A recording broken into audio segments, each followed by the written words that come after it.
Hey guys, and welcome to part 2 of Let's Play White Knight Chronicles. So pretty much as I said, I went through the tutorial and then took a 2-day break. Yeah, I need to get used to recording.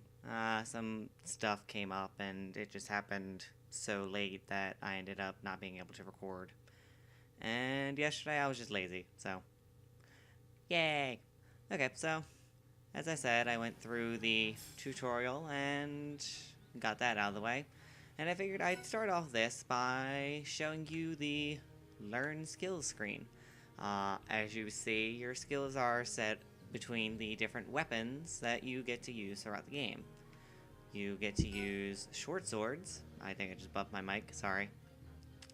Long swords.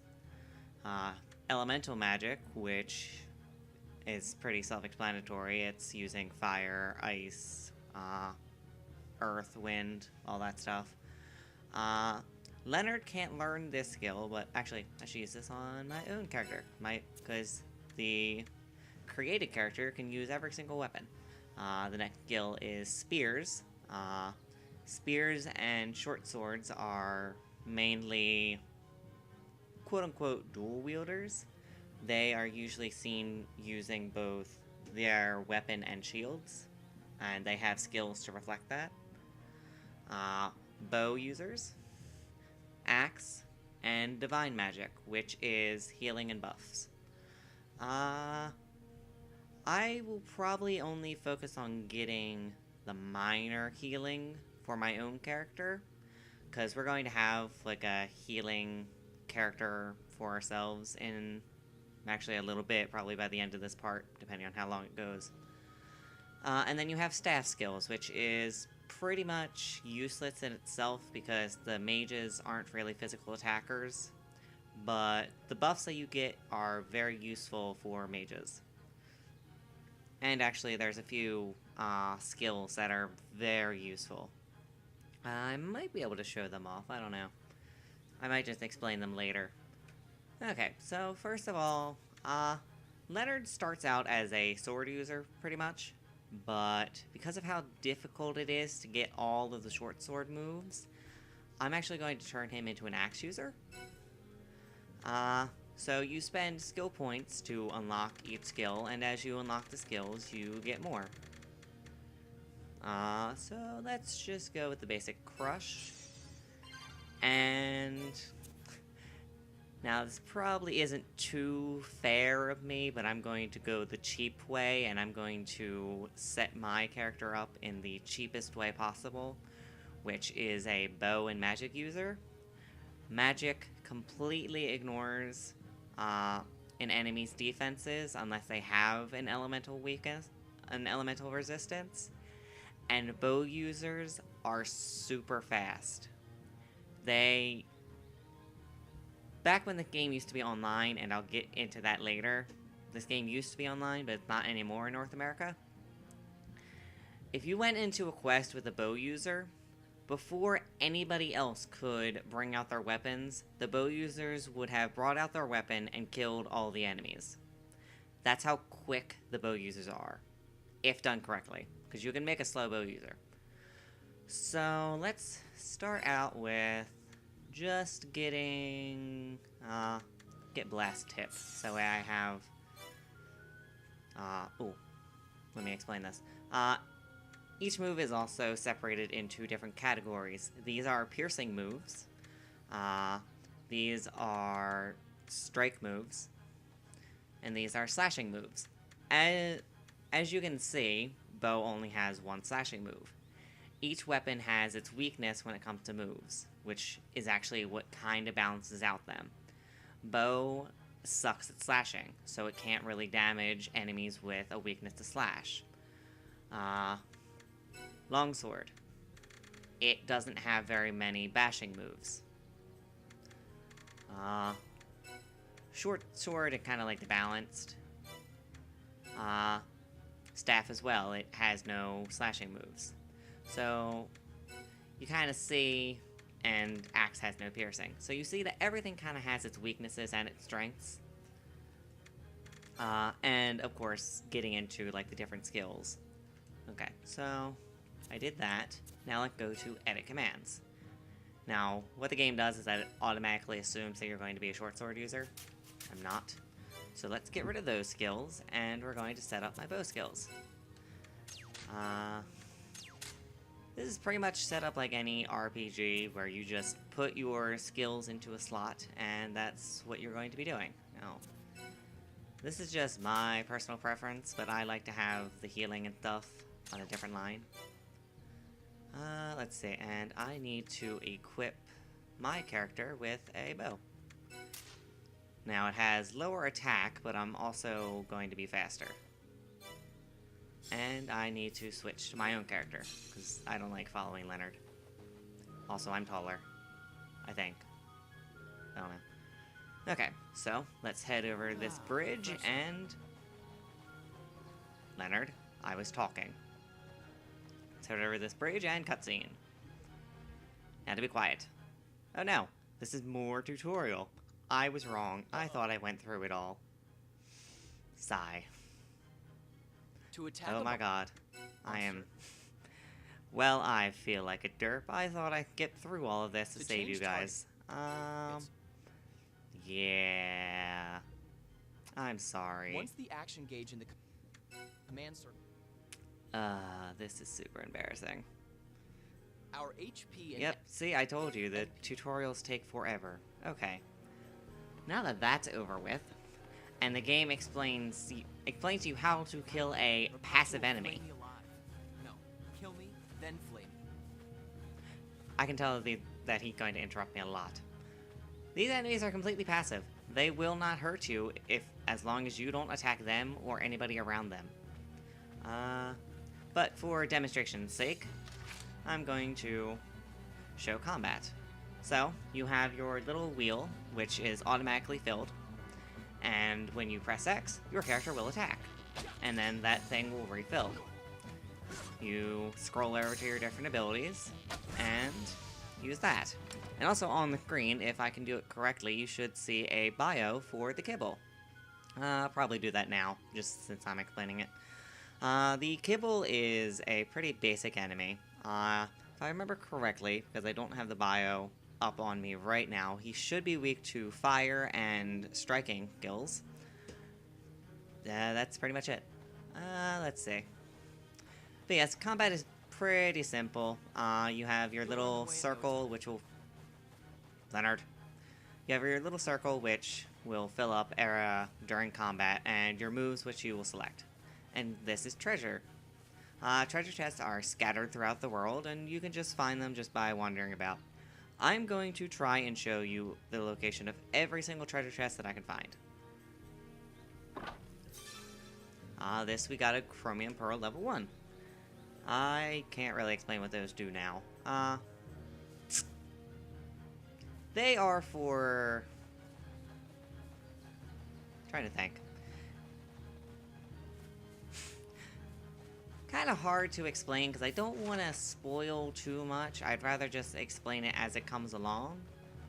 Yeah, I'll just explain it later. Ooh, and here we have a Polkin. This is another passive enemy who won't attack you. And he should be also weak to fire, and his weakness... Ooh, sorry, I hit my mic again. He should be weak to slashing, which is bad for me because I don't have slashing, but Leonard should be fine. So I'm just going to use my basic things. But yeah, you see how fast... Ooh, okay. See how fast that circle fills up? That goes a lot slower for Leonard because he's using a sword and shield. Oh, also range in the game means absolutely nothing. Like you saw that Polkin hit me from a few feet away. Like you will see enemies do that all the time. You have to be within a specific range, but the enemies don't. Let's see. Let me just look at my little sheet of paper here. Let's see. Yeah, we can keep going this way. Fight some more enemies. Now, also, what's going to be a big thing about this Let's Play is that I can't really level grind until later. because I don't want to overpower any new allies that we get. So I'm going to have to kind of stay within a certain level limit. And especially with this first new ally, who we're actually going to get very soon, I can level up once. Our new ally going to be level 2 when they join us. This is the way? Yes, I'm sure this is the way, Leonard. Now shush. So that kind of hinders me. I can't really do much fighting-wise. Which, I mean, I guess it helps. It lets me speed along the LP at least. That's a group of enemies. I am looking for something in particular back here. Let's see. Where? Here it is. It's a shiny rock. You can investigate this, and you will get items. From this, we got some pebbles and some rocks, which are used for things later. What you can also get from those rock faces are copper ore and bone fragments. Item gathering is a very big part of exploring in the game, and we'll get into why that is later. For it is kind of the same reason why I can't explain to you what the pearl we got earlier was. Because it's along those same lines. And sorry, I'm going to be checking my map a lot. Let's see. I think this way would be a lot faster. So let's go this way.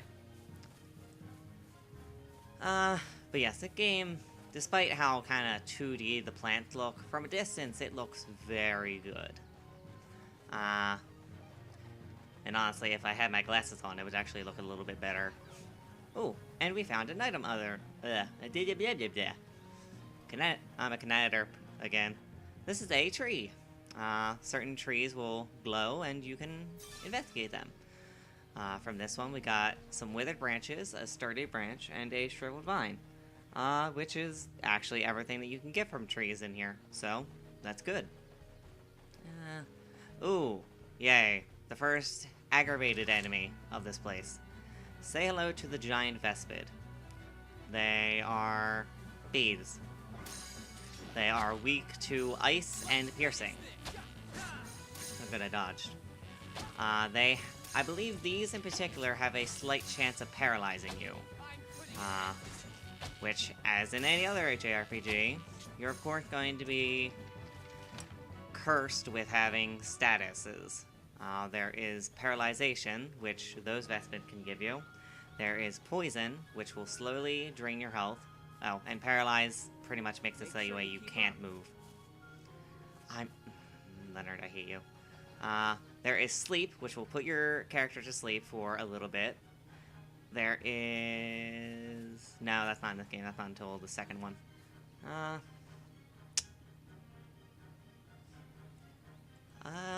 To my memory, that should be all that there is in this game. They add 2 more into the second game, which is Curse and another one I can't say because it spoils something. Let's see. There's nothing up there. The thing that I'm looking for is over here. Yes, there it is. That chest over there. It's more or less a straight shot to Parma. And I just shot that arrow through a tree.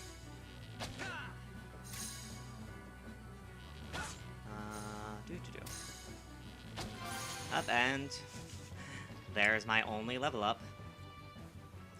Well, since I'm kind of running out of things to say, go back to learn skills, and we gained 2 skill points. After a certain amount of levels, you will start to get more skill points. I believe the max amount of skill points you end up getting is 9.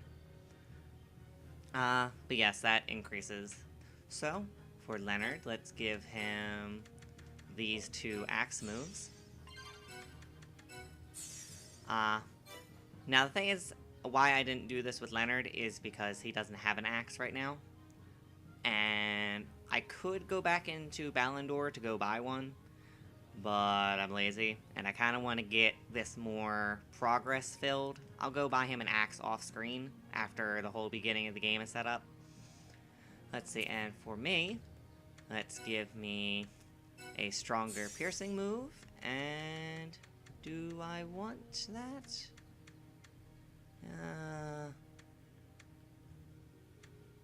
Yeah, I'll get Angel's Wing.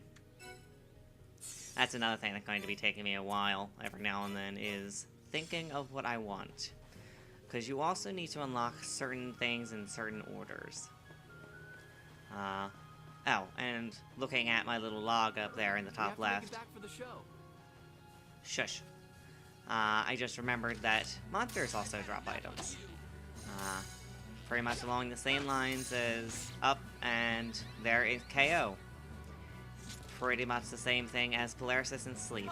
You are unable to do anything until your character is knocked out of it. There is a spell later that we can get that will knock you out of KO, but that's not for a while. And then we got a Guardian Pearl, which is the parallel to a Chromium Pearl. You will see later. And I'll get a little bit more in depth into what those do. And we're going to be taking a little bit of a side path, because technically there's no more chests I can get over here. Not until later in the game. Hold on.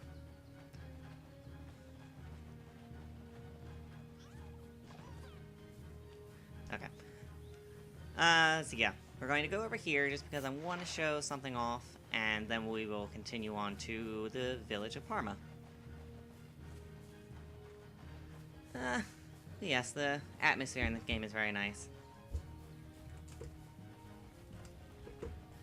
Sorry, this is going to be a very common habit, is I'm going to be checking Twitter a lot because I always have it open. So just ignore me if I ever go quiet for a while.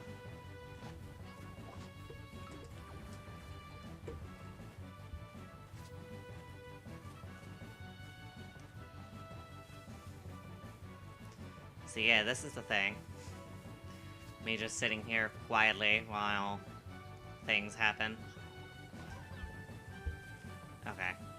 I didn't really want to, but I'm going to have to take care of these guys, otherwise they're going to end up killing me.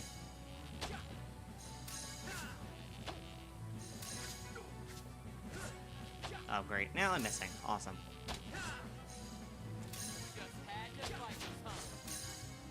Yes they did, Leonard. Yes they did. Okay. I'm going to try and avoid that Vespid.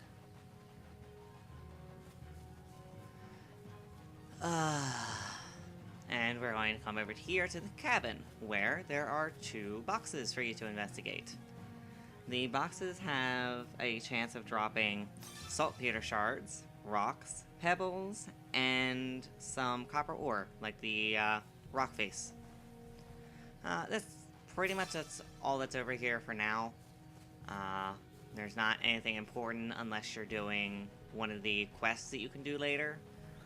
Or, I believe, if I remember correctly, later in the game there is a chest that is placed over here. So yeah, now we just get to walk over to Parma, which is over here, where this nice star is. Now, I could cut this out, but...